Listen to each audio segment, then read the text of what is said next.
Bismillahirrahmanirrahim. Assalamualaikum warahmatullahi wabarakatuh. Apa kabar anak-anak? Semoga kalian masih tetap semangat dalam mengikuti pelajaran hari ini. Baiklah, kita akan masuk kepada pelajaran IPS terpadu kelas 8.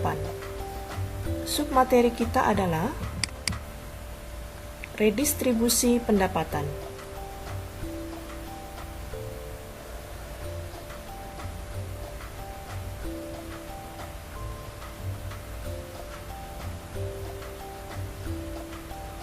Tujuan pembelajaran: setelah proses belajar mengajar, diharapkan siswa dapat memahami makna dari redistribusi pendapatan dengan baik.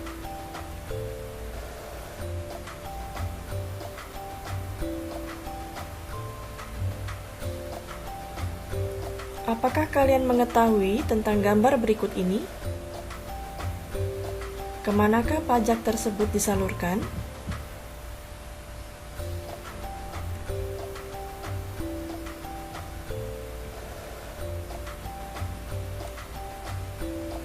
Redistribusi atau pendistribusian kembali pendapatan adalah pendistribusian kembali pendapatan masyarakat kelompok kaya kepada masyarakat kelompok miskin, baik berasal dari pajak ataupun pungutan-pungutan lain.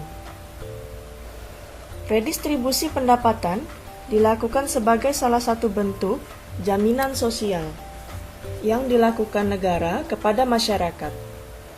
Jaminan sosial bukanlah pengeluaran publik yang sia-sia, melainkan sebuah bentuk investasi sosial yang menguntungkan dalam jangka panjang yang dilandasi dua pilar utama, yaitu redistribusi pendapatan dan solidaritas sosial.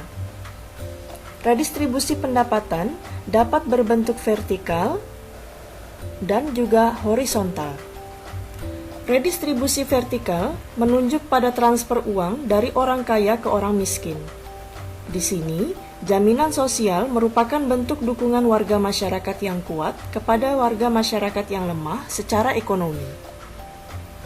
Redistribusi horizontal adalah transfer uang antar kelompok, yaitu dari kelompok satu ke kelompok lain. Contohnya, dari laki-laki ke perempuan, dari orang dewasa kepada anak-anak, dari remaja ke orang tua. Redistribusi horizontal dapat pula bersifat antar pribadi, yaitu dari satu siklus kehidupan seseorang ke siklus lainnya. Jaminan sosial pada hakikatnya merupakan dukungan finansial yang diberikan kepada anak-anak yang kelak membayarnya manakala sudah dewasa, yang diberikan kepada orang sakit yang membayarnya manakala sehat, atau yang diberikan kepada para pensiunan yang telah mereka bayar pada saat masih bekerja.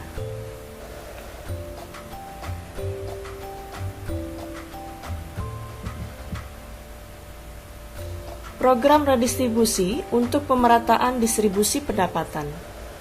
Dalam rangka mewujudkan program redistribusi pendapatan di Indonesia, untuk dapat memeratakan pembangunan, pemerintah telah melakukan beberapa strategi, antara lain dengan merealisasikan beberapa program pemerintah. Program-program pemerintah tersebut dapat diaplikasikan pada program-program berikut ini.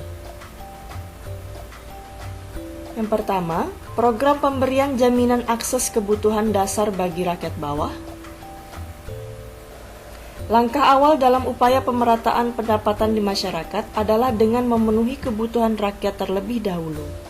Kebutuhan tersebut adalah mencakup kebutuhan dasar, sandang, pangan, papan, akses kesehatan, dan pendidikan. Program kredit lunak dan penjaminan kredit berbasis komunitas.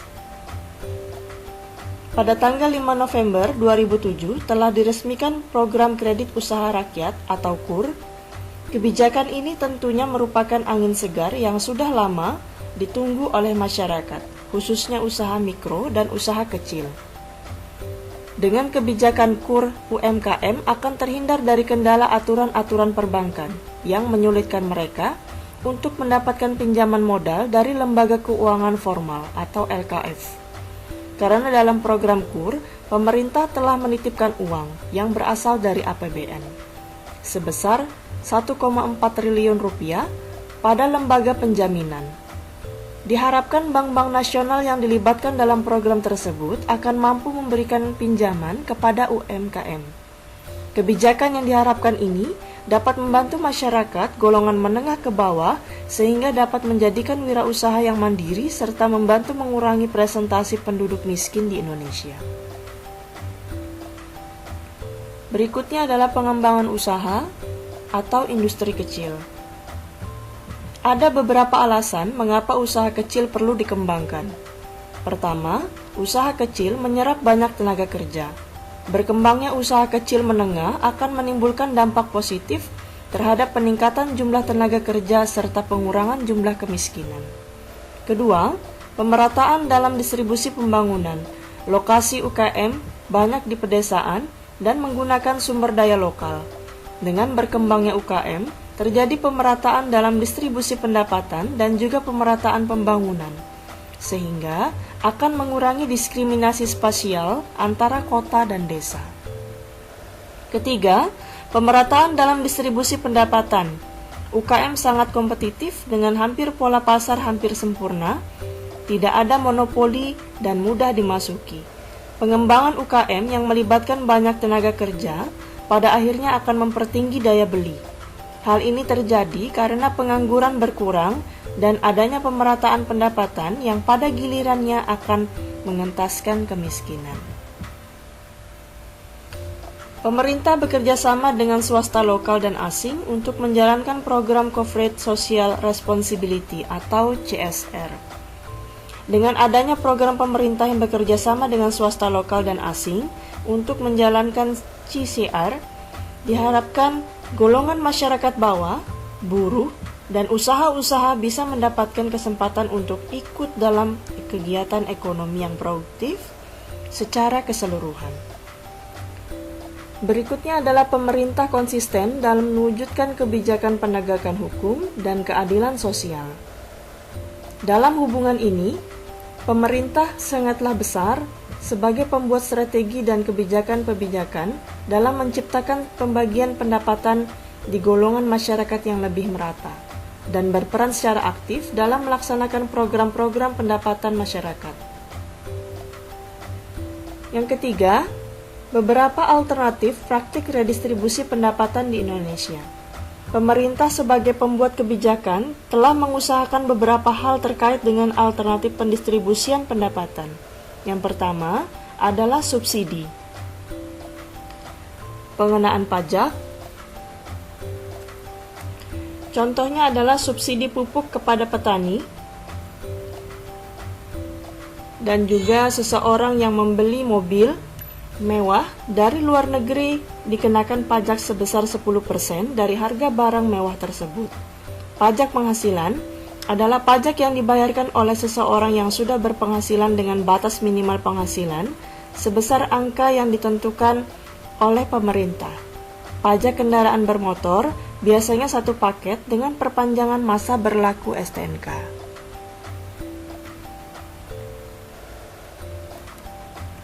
Baiklah anak-anak, cukup sekian dulu ya materi kita kali ini. Kita akan bertemu lagi minggu depan dengan materi yang berbeda.